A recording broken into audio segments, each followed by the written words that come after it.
Hello. Hi, everybody. Yeah, my name is Tai, and I work with Maxis, sort of the brand and marketing side of things for the past couple of years. I'd like to give a quick shout out to the boys and girls at Job Street for kind of organizing this. From the looks of it, it looks like it's been a pretty good show, and it's obviously a huge, extensive resource for all you guys who are in this need and in the field right now. So kudos to them and thanks for the opportunity. Look, considering the fact that it is a Friday evening, if I understand it, it's the last kind of slot for the day as we head to the weekend. I'm going to try and keep it casual and light as well. And that's why the topic of my presentation, or the little chat that we're going to have for the next 30 minutes, it's going to be a bit about technology, but more about, I guess, how we in Maxis see it. Edmund, if you wouldn't mind, we should start. There are many people who you might have overheard this before, and I'm not sure whether your minds are in the gutter, but if it is, you should pull your minds out of it. But I've overheard this many times, and there is a lot of truth in it. Very often we see people with a lot of assets, a lot of technical skills, a lot of resource. And while all those things are great and really important, I think here at Maxis at least, and myself personally, we really do value how you use those things to create value. We think that's what really matters. So it's not like we don't like technology, because at Maxis we obviously do. We like various facets of technology. Naturally, we gravitate towards the connectivity side of things and the internet, whether it's at home or on the go. We're also obviously involved with a lot of different interest-based use cases, spanning entertainment to gaming to utilities to commerce. Across a wide variety of devices and screens, across the consumer segments and the business segments. So we're really obsessed with sort of new things. We love keeping notified of what's going on in the world of technology, obviously. And we like to kind of see how people are using it. And we love to tinker around with its various facets and its unlimited potential. Because I think in the technology, we don't see it as sort of ones and zeros or numbers, so to speak. We see it from a perspective of just how much possibility it has. Because if you think about it effectively, that's what technology is. Technology is an enabler, it's a means to an end. It's the journey rather than destination. It's not really the end all on its own, right? It's really about the possibilities that you can imagine with this wonderful world of technology. Now, this doesn't mean we don't completely see technology as flowcharts. We do sometimes. We have this joke internally about the fact that we started our digital transformation journey 7 years ago. It's meant to be a 3-year journey, and now 7 years on, we're still on it. So technology is sort of an infinite flowchart. It keeps evolving and sort of changing for the better as we move along. So that's great. But I'm here to kind of remind ourselves that while technology is technical in nature, we shouldn't underestimate it as a left brain exercise. It is not all about logic, and there really is a little bit of magic in there.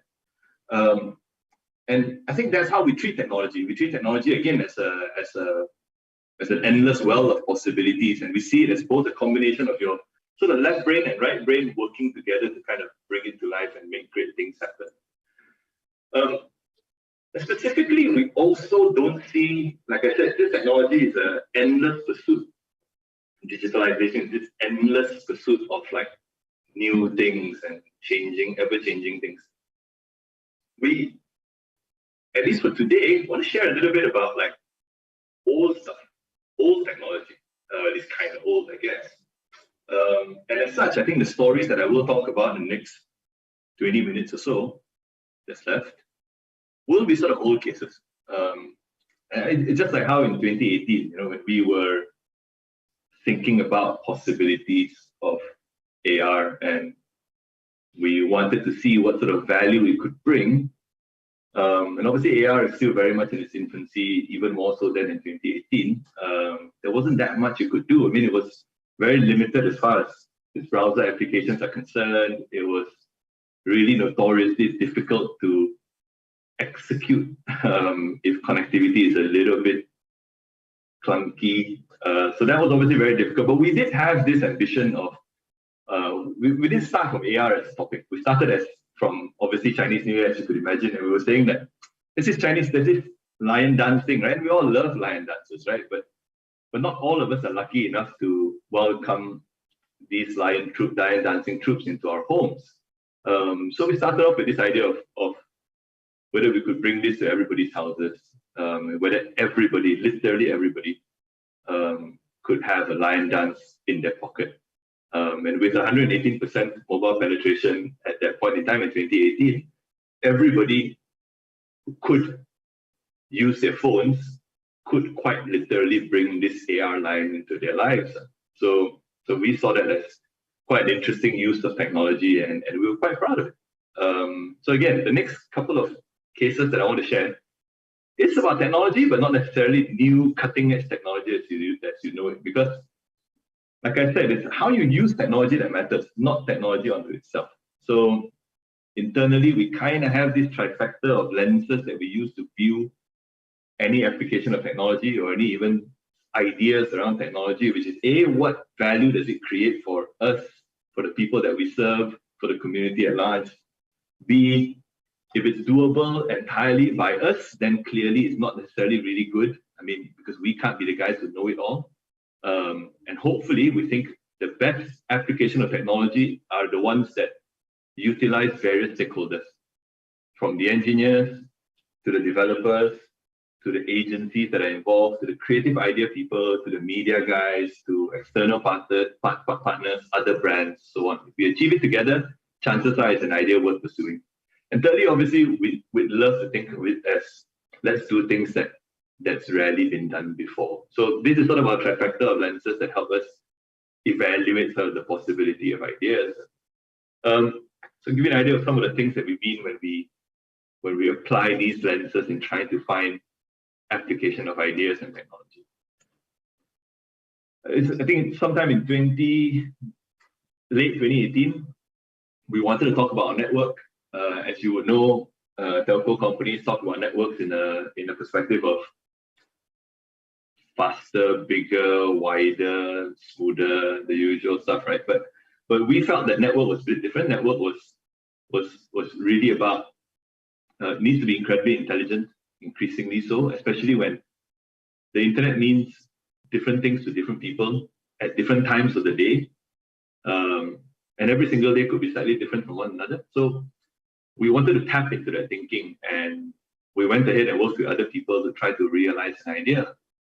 And it kind of yielded this idea called AI Network.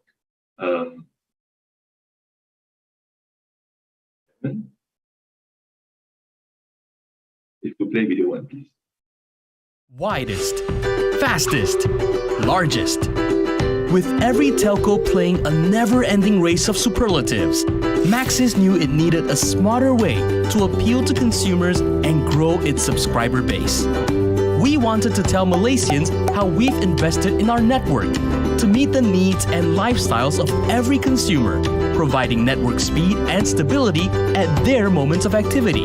Introducing the Maxis Ai Network, an intelligent, automated network that can intuitively predict your high internet traffic moments and simultaneously shift bandwidth to demand, so you'll always have a stable and strong connection. For a truly impactful campaign that would reach individuals when it mattered, we worked together with Google and Astro to collect, analyze, and group data on Malaysia's high internet traffic moments. We then categorized these moments to build an intuitive media schedule with messages that would reach consumers at the right place and right time.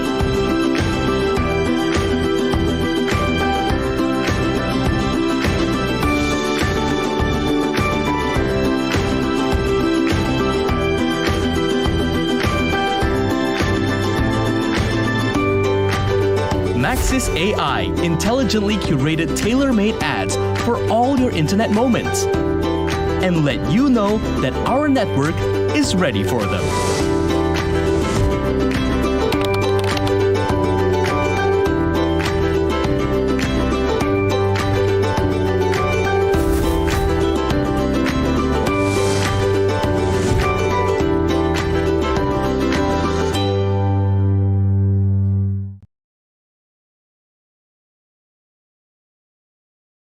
So, well, that was a little bit dated, clearly, but we were kind of proud of the fact that the enabling technology really has its roots in sort of big data and machine learning.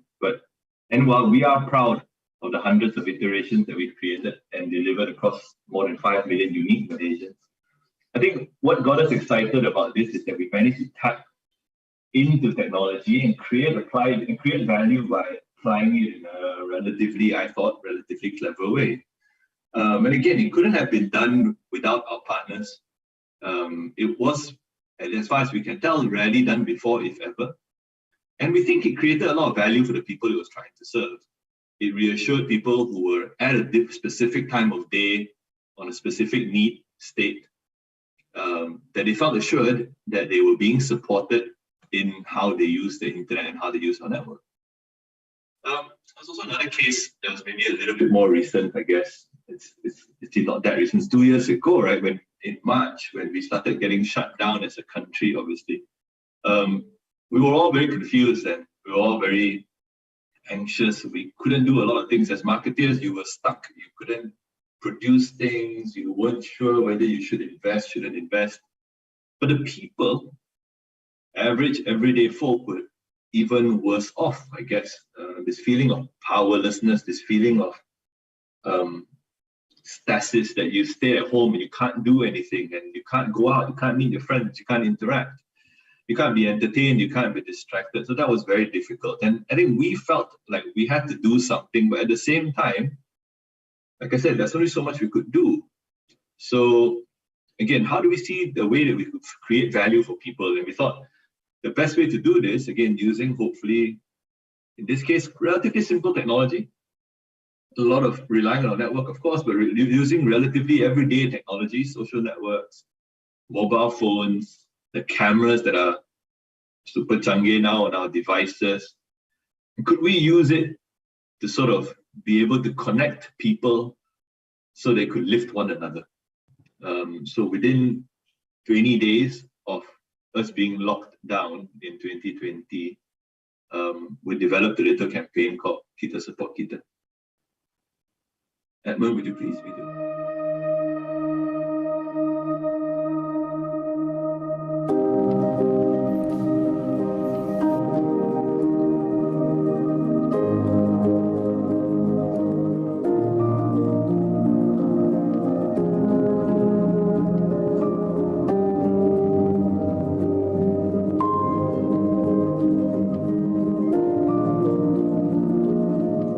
Apa kabar semua? Apa kabar?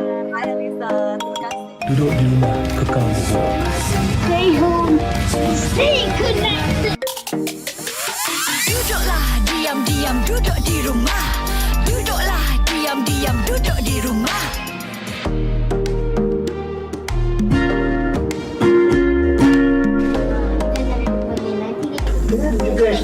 Kita support Daripada Maxis. jangan lupa guna line Maxis.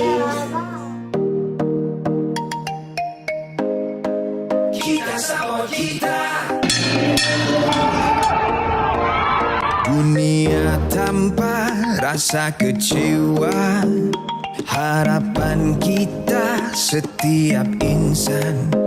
Oh, susah dan senang hidup bersama, biar cara kita berbeza. We'll carry each other. We'll make it through the days. Lalui bersama, menjaga semua. Let's all stick together and everything will be okay. Esok masih ada. We'll carry each other. We'll make it through the days. Let's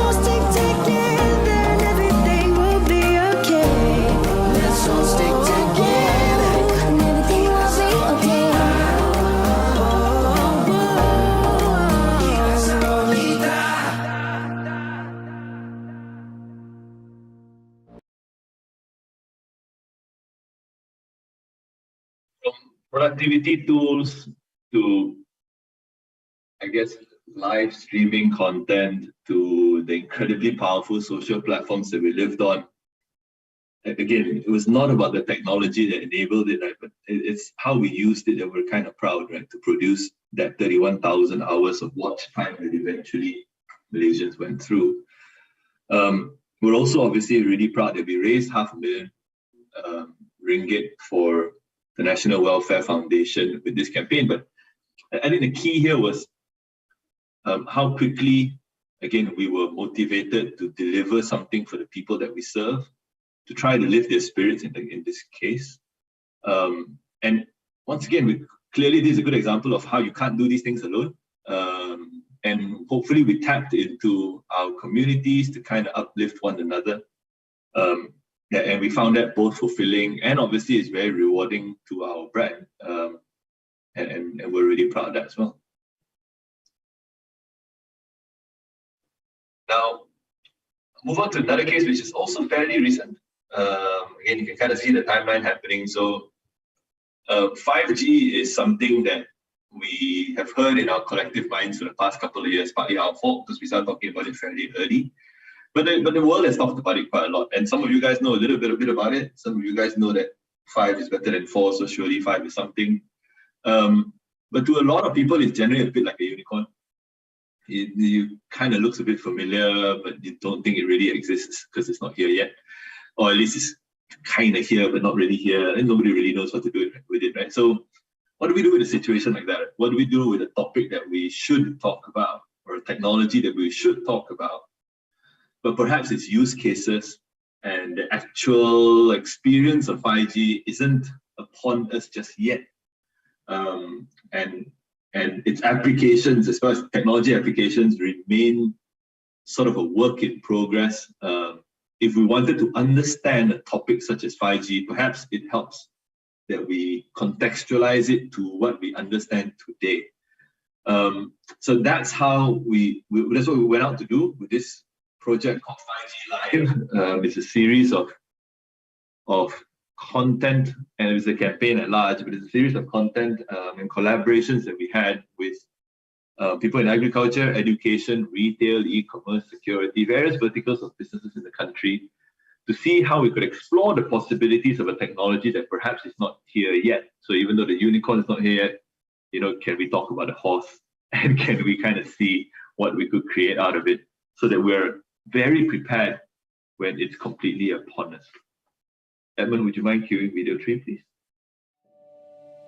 Since 2018, 5G has been all the hype in Malaysia. But what is 5G? Is it real? Well, this is how the industry portrays 5G. Coverage, test site, announcements, high speeds, holograms, driverless cars, and futuristic technology. Plus, lots and lots of jargon. No wonder the average Malaysian is wondering, why should I care? We needed to skip the sci-fi and jargon and make 5G relevant to today's lives. Starting with industries, because adoption of tech often starts with industries, who in turn impact people.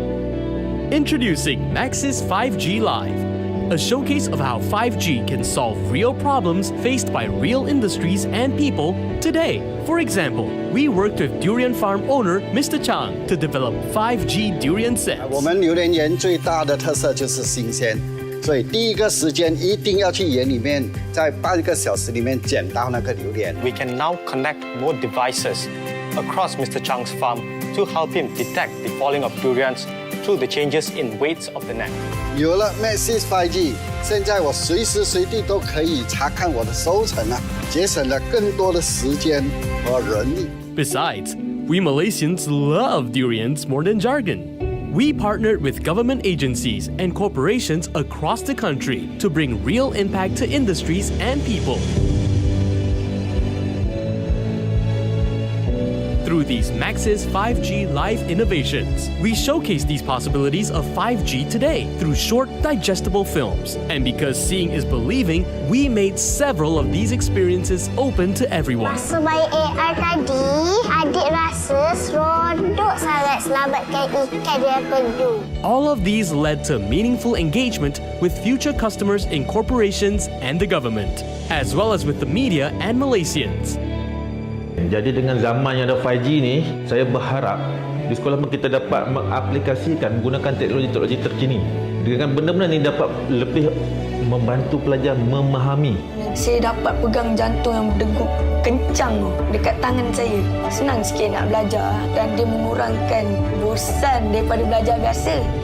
We became the #1 5G network in the hearts and minds of Malaysians.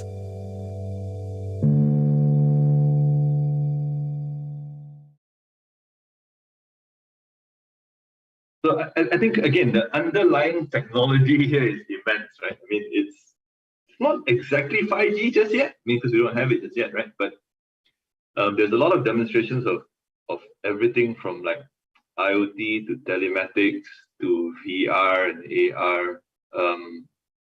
That there's a lot of things going on here. But I think what we're proud of as far as an effort such as this is our attempt at demystifying this unicorn that's 5G, and from a very early days try to not only talk but really kind of walk that talk, work together with others, explore some of the possibilities that are available out there, understand other people's gaps and motivations, and then turn that input and turn that collaboration into stories and into content, again, trying to create application of ideas and application of technology in a way that we hope is inspiring and maybe one day much more meaningful. $4 million of earned media in less than a year kind of gave us some hope that perhaps the stories that we're telling is relevant, that people do want to talk about it, that people do want to share it. And that's great. And again, despite not owning this unicorn's not here yet, we don't have it. But we're clearly, in most of our own tracking of our brands, we're often seen as a brand that's incredibly ready for 5G. And we're proud of that. And that's a good place to be. The last case that I want to talk about a little bit has got maybe less super technology. I don't really care about the technology behind this, frankly. I just thought about anything that I could, any chance I get to kind of share this case, I'd love to use it. There is some relevance to, again, the idea of creating value through the application of technology made real by ideas. I think if there was one case that sort of encapsulates all that, I think this one does. And this is particularly meaningful because of the three facets that we use to create these possibilities. I think the value we created here is not necessarily measured in dollars and cents, but it's really kind of reflected in what one little boy kind of gestured to me at the end of it. And I felt like we closed some gaps that day. And several million people who've seen it, hopefully for them, they also see how we close that gap. Emily, if you could cue video 4, please.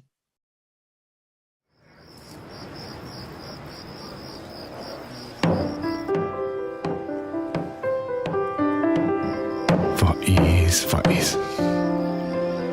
PL-nya macam budak-budak sebaya. Bulan puasa ke tak? Orang tua kata spesen aja. Yang mana ilmu yang datang daripada para nabi tentunya wahyu. Solat ke khutbah ke mana dia boleh duduk diam. Allahu Akbar.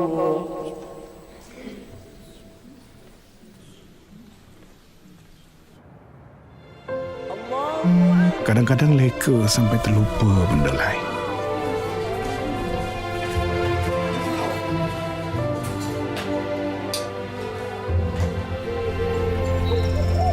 Faiz anak Abah.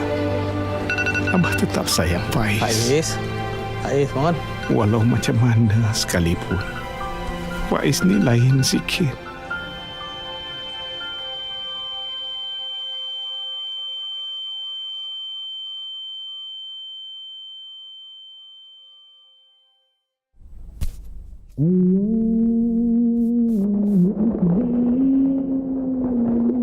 Dia tak dapat dengar takbir raya.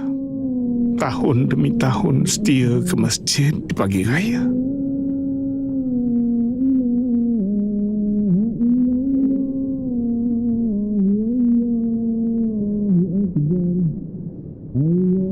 Tapi Faiz, kali ini raya Faiz lain sikit.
Abah nak Faiz turut merasai syahdunya takbir raya.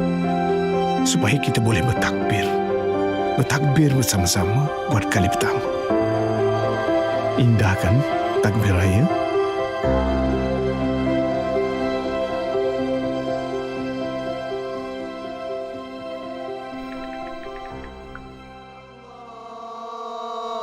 Allahu Akbar, Allahu Akbar. La ilaha illallah, Allahu Akbar, Allahu Akbar walillah. Again, I think if I'm not going to talk about technology behind that, right? But look, everything that we had there was we didn't invent any of the technology, but we did invent the idea and we did invent the story collectively with our partners, with a keen eye on the people that we're serving. And we really tried to push the boundaries of what was possible in that sense. Not going to share war stories and what we had to go through to get there, but clearly there was a lot going on, and we're really proud of our work because of the journey that we took upon to get there. I think if I could leave you with one thing is that so in this last 29 minutes, right, we've touched a lot of the stuff that you've seen has been powered in some shape or form by some of these alphabet soup of technologies that you see. But inherently, tech on its own has no value. I know that seems like a bit of a weird thing to say. Inherently, tech on its own has zero value. It only has value when you apply it well. Yes, it wouldn't hurt to tell good stories around it, but I would implore around people, talent in the workforce today, industries in the country today, and in countries beyond this, I suppose, is to really kind of think how we could use existing technology, old technology, just as much as they are enamored with new technology, to see what they could do with it. Because I think that's where you can genuinely impact society and the people around it.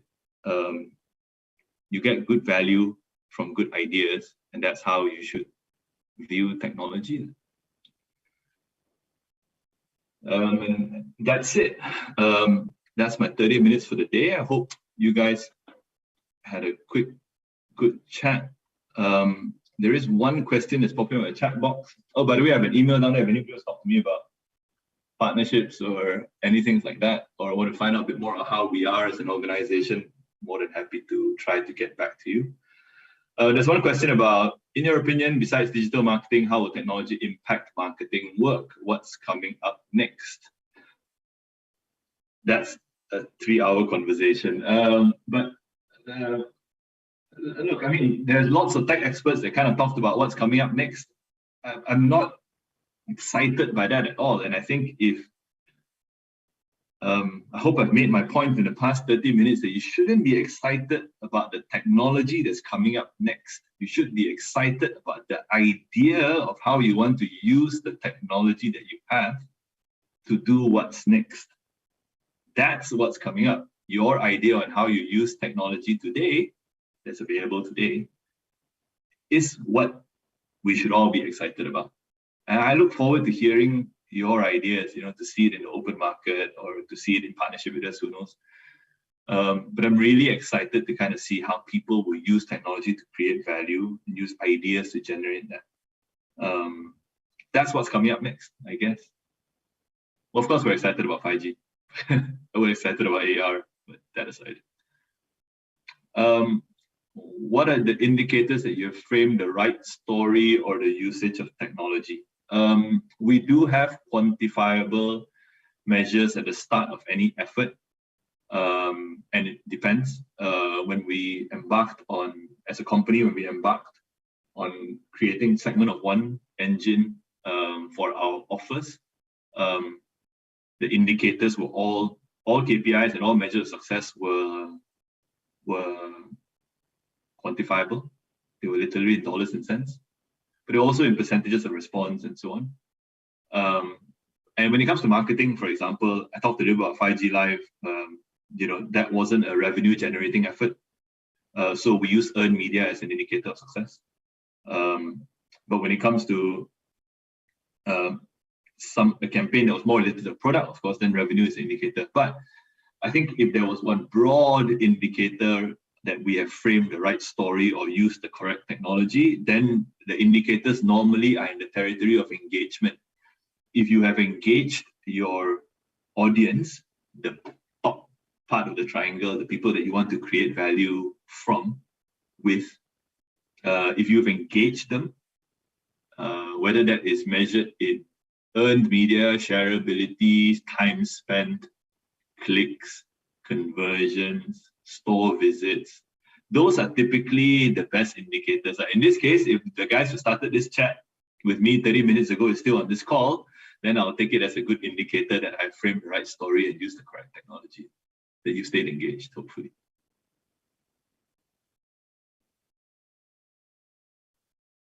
All right. And those are the only two questions I see in my chat box. So again, thank you very much to Job Street. Thank you to the producers and the technical guys who made this happen, and to the guys who've tuned in. I really appreciate the time. Thank you.